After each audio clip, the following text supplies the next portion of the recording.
Good morning, friends. Yesterday we have seen the first part of the unit, that is English for competitive examinations, part first. In this particular part, we have seen the basic element of vocabulary, that is synonym, how the synonyms are useful for the English language in the competitive examinations, how these words and its meaning contribute to the understanding as well as contribute to the solving of the questions in the competitive examinations. It is very important, friends, that how the vocabulary should be increased, how the vocabulary must be increased. That is a part and parcel of the development of the language. And synonyms, antonyms, acronyms, as well as the words with the same kind of pronunciation but different kind of meanings. So we have to think about all these aspects in concern with the competitive examinations. Now we'll turn to the next part of this essay, that is antonyms. Antonyms are the words that have contrasting or opposite meanings. Antonyms can be used to demonstrate contrast between two things or provide clues as to which is meant. They are the words of the same grammatical class but having opposite meaning. We can find antonyms with the help of context clues. See, antonyms are the words with opposite meaning. The meaning, for example, big. Big is rather can be understood as a large element, large object, anything which is very large. Okay. On the contrary, if we think about what is the antonym of big, that is small, okay, which is comparatively smaller in size, that part is called as a small. Okay, so the opposite meaning is having different shades. So you have to understand how much small one cannot say for that, means the dimension of that particular small element cannot be understood from the word small, and for that matter we have to understand it in the context of the antonym. How much big is the comparative element, that matters a lot in this particular context. See the example. Gauri is a famous singing star in her country but unknown to the rest of the world. Gauri is a famous singing star. No doubt she is famous, but perhaps in the country she is famous, but not known to the world. It means that outside the world she is not famous. So a single word is giving contradictory kind of meaning in this particular sentence. There is a great prosperity in the country, but many citizens are living in the poverty. Great prosperity, this is a particular word, and the last word is poverty. So these are the prosperity and poverty are the opposite meanings or the words with antonyms. And the next example here, famous and unknown, these are the contradictory or antonyms. Prosperity and poverty, these are the contradictory words. So in this way there are many examples which are given here, but we have to go in on the next part of this essay. Here famous and sorry, similarly the expressions like but, although, despite, in contrast, whereas, yet help us to identify antonyms in the given context. See for the example, it means that these are the words which are showing the contradictory situation or contradictory meaning in the given circumstance. See the example. He was interested in modern art, but he was visiting ancient temple that day. Here, modern is a particular term which is the antonym of ancient. Okay, but this particular word "but" shows the contradiction or the opposition in between the first part of the sentence with the second part of the sentence, isn't it?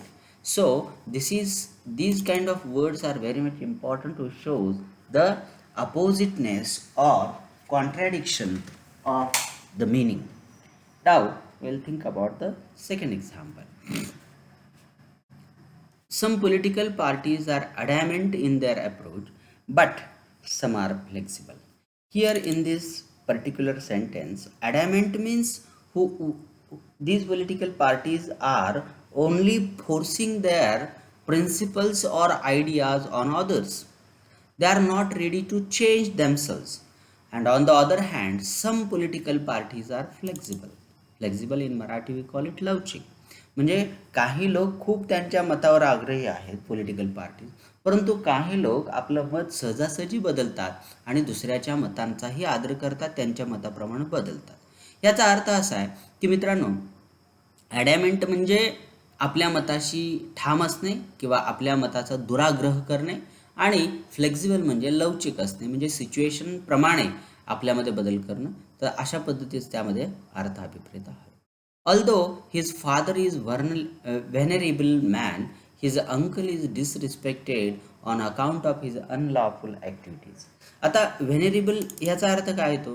व्हेनेरेबल means a reputed person, means a person with good kind of prestige in the society.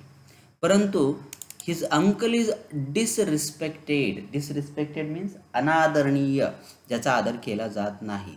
म्हणजे वडिलांचा आदर एका बाजूला केला जातो, परंतु अंकलचा आदर केला जात नाही असं या ठिकाणी दिसतं. याचा अर्थ असा आहे, venerable and disrespected, these are the contradictory words which can be seen as a antonym of each other. Okay, many times a word may have different shades of meaning and its antonym may therefore be different according to its context. For example, in a sentence, he is very dry. He is here, the antonym of the dry cannot be wet. You may have to say lively or charming. Here you will find that he is very dry. Dry means तो अतिशय निरस असा व्यक्ती आहे. निरस या अर्थानं काय, किंवा का तो कोरडा, तो फार कोरडा व्यक्ती आहे. कोरडा म्हणण्यापेक्षा निरस म्हणजे तो कोणत्याही गोष्टीमध्ये इंटरेस्ट घेत नाही किंवा कोणत्याही गोष्टीमध्ये उत्साहीपणा दाखवत नाही, असा तो व्यक्ती आहे. मग त्याच्या विरुद्ध, ड्रायच्या विरुद्ध वेट आहे म्हणून आपण असं म्हणू शकतो का की he is very dry in opposition with he is very wet, असं म्हणू शकत नाही. On the contrary, you can say that, you may say that he is a lively person or he is a very charming person. Okay, so we have to think about the situation and the context where the words like dry and the words like wet are used. For that matter, we have to understand the shade of the meaning as well as the context of the meaning. लक्षात घेतलं पाहिजे शब्दाचा अर्थ काय आहे आणि त्या अर्थाची छटा अभ्यासत असताना त्या ठिकाणी काय असलं पाहिजे, तर त्या ठिकाणी कोणत्या कॉन्टेक्स्टमध्ये, संदर्भामध्ये तो वापरला गेलेला आहे हे त्या ठिकाणी लक्षात घेणं गरजेचं आहे. It was a cheap joke. बघा, CHEAP, it was a cheap joke. तो एक फालतू जोक होता. हा शब्द या ठिकाणी लक्षात घेतला पाहिजे. And you can't use costly as an antonym to the cheap. आता चीपचा अँटोनिम कॉस्टली होऊ शकतं का? नाही. तर या ठिकाणी you have to say that, instead you have to write that it was a good joke और इन अ गुड टेस्ट. म्हणजे एखादा जोक हा चीप असला तर त्याचा कॉन्ट्रॅडिक्टरी कॉस्टली असा जोक असतो का? नाही. It was a good joke, तो चांगला जोक होता, किंवा it was a good joke और गुड टेस्ट जोक, अशा पद्धतीने त्या ठिकाणी सांगता येऊ शकतं. त्यानंतर असे अनेक शब्द आहेत की ज्या शब्दांना आपण त्या ठिकाणी, हे मगाशी आपण पाहिलं की ऑब्स्टिनेटचा दुसरा अपोजिट मिनिंग फ्लेक्झिबल कसा आहे. त्यानंतर आपण या ठिकाणी antonyms can be found among the nouns, adjectives and verbs also. आता नाउन्सचा विचार केला तर अँटोनिम त्या ठिकाणी कशा पद्धतीने येऊ शकते बघा. Fantasy, reality. Dawn, dusk. Dawn म्हणजे काय? पहाटेचा वेळ, आणि डस्क म्हणजे काय? सायंकाळचा वेळ. सो अशा पद्धतीनं नाउन्समध्येही सुद्धा अँटोनिम आहेत, ॲडजेक्टिव्हमध्ये आहेत, व्हर्ब्समध्ये सुद्धा आहेत. ॲडजेक्टिव्हमध्ये साधारण ब्रिलियंट, स्टॉलिड. ब्रिलियंट म्हणजे अत्यंत हुशार, स्टॉलिड म्हणजे अत्यंत वेंधळा किंवा कमी हुशार असलेला. त्यानंतर एलिन. एलिन म्हणजे एकाकी असलेला, एकांतात राहिलेला. आणि नेटिव्ह. एलिन म्हणजे परदेशी असं देखील अर्थ आहे, आणि नेटिव्ह म्हणजे स्थानिक, म्हणजे बाहेरच्या देशातला आणि स्थानिक माणूस. अशा पद्धतीनं ॲडजेक्टिव्हमध्ये आपल्याला अँटोनिम्स बघायला मिळतात. अट्रॅक्ट, रिपेल, आकर्षित करणे आणि दूर लोटणे किंवा दूर ढकलणे. त्यानंतर व्हर्ब्समध्ये आणखी काय? मल्टिप्लाय, डिव्हाइड म्हणजे गुणाकार करणे, डिव्हिजन भागाकार करणे. तर अशा पद्धतीने आपण अँटोनिमचा या ठिकाणी अभ्यास केलेला आहे. यामध्ये टास्क नंबर 2 आहे, go through the task and if you have any doubt you can ask me. Okay, now will think about the next way of developing the vocabulary, one word substitution. Friends, it is very important that how one word substitutions are the single words that are used in place of the group of words. There are many words in English which have a very comprehensive meaning.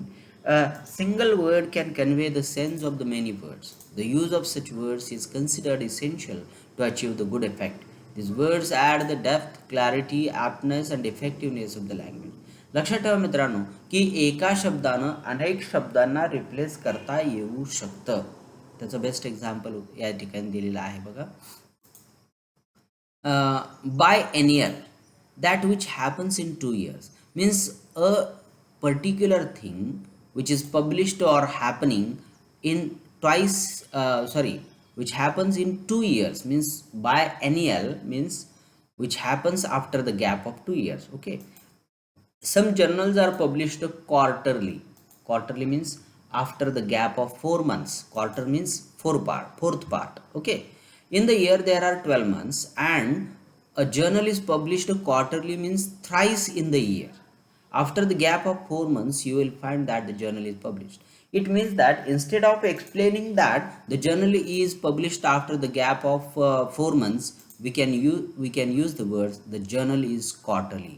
It means that a single word can be used for the replacement of number of words or bunch of words. Okay, so one word substitutions are inevitable while writing the précis of a given passage. As in that question, a student is required not to exceed the limit of the words. They come in handy in such situations. Hence, students are advised to learn them very seriously. Here are a few examples. It is very important that one should understand, instead of using number of words, one have to use the acronym or word replacing number of words. Okay, here we will see orphanage, orphanage, orphanage, a home for orphans. Do you understand? So here it is. Then herbivorous means the the animals or the birds which one who lives on the herbs, which takes herbs. Okay, those are called herbivorous म्हणजे शाकाहारी. Okay, so these are the one word replacements. Now we'll turn to the task number 3. Tasks are given for the students, go through them and we'll turn to the next part. Okay, words often confused. See here that there are number of words which are pronounced in the same way, but they have different shades of the meaning. Confusion is often caused in understanding the meaning of certain words they are because they are either similar in meaning and form or similar in their sound of pronunciation. The words which are somewhat similar in pronunciation but different in meaning are called homonyms. The words which are similar in form and different in meaning or use are called paronyms. Thus, there are many words in English which are often confused for each other. It is necessary to note them for their form, meaning, and usage. Okay, so in this way, we can say that these confusing words should be studied properly and seriously. See, the first word, adapt. Adapt means to make suitable. Okay, adapt yourself to the changing condition means adapt means adjust. Okay, here adapt, adept, and adopt, adopt. Here adapt means expert. He is adept in photography. म्हणजे याचा अर्थ काय, ॲडॅप्टचा अर्थ आहे की तो एखाद्या विशिष्ट विषयामध्ये क्षेत्रामध्ये तो एक्सपर्ट आहे. आणि ॲडॉप्ट, हे ॲडॉप्टचा अर्थ आहे take in one's family as son or daughter. बघा, एखाद्या कुटुंबामध्ये ॲडॉप्ट करणं म्हणजे दत्तक घेणं. हां, आणि ह्याचा वाक्यात उपयोग असं दिला आहे, we are adopting western culture. बरोबर आहे. I have adopted my sister son म्हणजे दत्तक घेणं किंवा स्वीकार करणं असंही इथं अर्थ होतो. 3 शब्द आहेत बघा, ॲडॅप्ट ADAPT, ADEPT आणि ADOPT. या 3 शब्दांचा उच्चार सर्वसाधारणपणे एकसारखा वाटतो, परंतु त्याच्या शेड्स ऑफ मीनिंगमध्ये त्या ठिकाणी भरपूर फरक आपल्याला बघायला मिळतो. So this is the example of the confusing words. Now we'll turn to the next example given here. Site, SITE. Site means place. Site, CITE. Site means to quote. आणि sight, SIGHT. Sight means vision or scenery. आता इथं लक्षात घेतलं पाहिजे, site हा शब्द या लोकेशनशी रिलेटेड आहे. CITE, साईट हा शब्द कोटेशन करणे. I cite the example of Swami Vivekananda. Okay, I cite the example of Padmabhushan Dr. Karmveer Bhaurao Patil. Okay, so giving the example or mentioning the example, that is citing. Okay, site, SIGHT. Site means just the vision or the scenery. It was a beautiful sight at Mahabaleshwar. महाबळेश्वरला गेल्यानंतर अतिशय सुंदर असं दृश्य पाहायला मिळालं. तर अशा पद्धतीने या ठिकाणी अनेक अशी एक्झाम्पल्स आहेत की ज्यांचा उच्चार समान दिसतो किंवा ज्यांचा जवळचा त्या ठिकाणी जवळचा फॉर्म दिसतो, परंतु त्या ठिकाणी फरक आहे, मिनिंगमध्ये त्या ठिकाणी डिफरंट पडलेला आपल्याला त्या ठिकाणी दिसतो. Grammar for competitive examinations. मित्रांनो, हा सगळ्यात पार्ट महत्त्वाचा आहे. हा टेन्स फॉर्म आहे. इथं आपल्याला माहीत आहे की वाक्यांचे वेगवेगळे काळ असतात आणि त्या काळांमध्ये 12 काळांमध्ये त्या ठिकाणी वाक्याचं जे सूत्र आहे किंवा वाक्याला क्रियापद किंवा त्याचं जे सब्जेक्ट आहे ते एका पर्टिक्युलर फॉर्ममध्ये आपल्याला वापरावं लागतं. आणि त्यामुळं आपल्याला हे प्रेझेंट टेन्समधले 4 काळ, पास्ट टेन्समधले 4 काळ आणि फ्युचर टेन्समधले 4 काळ हे लक्षात घेणं गरजेचं आहे. या ठिकाणी आपल्याला सिम्पल प्रेझेंट टेन्स, टेन्सेसमधला सिम्पल प्रेझेंट टेन्स आणि त्याचा वापर, त्याचबरोबर त्या फॉर्मचं त्या ठिकाणी सूत्र दिलेलं पाहायला मिळेल. बरोबर आहे. काय सूत्र आहे बघा, subject plus verb or verb into S or ES. मूळ कर्ता अधिक त्यानंतर मूळ क्रियापद किंवा सहाय्यकारी क्रियापद किंवा त्याला क्रियापदाला यस किंवा ES प्रत्यय त्या ठिकाणी लागलेला आपल्याला बघायला मिळतो. इथे एक्झाम्पल्स दिलेले आहेत बघा, त्याचे वापर पण कसं या ठिकाणी दिलं आहे ते पहा. To express a regular, habitual or repeated actions or the events, the simple present tense is used. Okay, he visits the library on Monday. For expressing the habit of a person, one have to use the simple present tense. Or for repeated actions, the simple present tense is used. He visits the library on Monday. It means that it is his weekly practice. On every Monday he goes to the library, that is his practice, and you will find that he continues it for a number of years and he will continue in the future. For giving a regular habit of someone, it should be given here or it should be written. Okay, another example we'll think. To express the present action. To express the present action. सध्याची एखादी कृती किंवा सध्याची एखादी गोष्ट व्यक्त करण्यासाठी सुद्धा आपल्याला या सिम्पल प्रेझेंट टेन्सचा वापर होतो. The door is open, it is not shut. The door is open म्हणजे मूळ क्रियापद आहे तसं त्या ठिकाणी वापरलेलं आहे. जर प्रेझेंट ॲक्शन किंवा प्रेझेंट कंडिशन त्या ठिकाणी व्यक्त करण्यासाठी त्याचा वापर केला जातो. सिम्पल प्रेझेंट टेन्सचे अनेक उपयोग आहेत. For example, to express the future action. बघा, भविष्यातली एखादी गोष्ट सुद्धा सिम्पल प्रेझेंट टेन्सच्या माध्यमातून व्यक्त करता येते, but it is a pre planned action. बघा, स्मृती अराइव्ज हिअर टुमारो. स्मृती अराइव्ज, आता क्रियापदाला यस किंवा ES प्रत्यय लागतो हे म्हटलंय. अराइव्ह हे मूळ क्रियापद आहे, त्याला यस हा प्रत्यय लागलेला दिसतो. आणि तुम्हाला हेही लक्षात आलं असेल की उद्या ती येणार आहे, याचा अर्थ भविष्यातली गोष्ट आपण सिम्पल प्रेझेंट टेन्सच्या माध्यमातून त्या ठिकाणी व्यक्त करू शकतो. So friends, it is very important that simple present tense can be used in number of ways. Will think about all these tenses and their uses in the next lecture. We'll stop here. Thank you so much. Okay.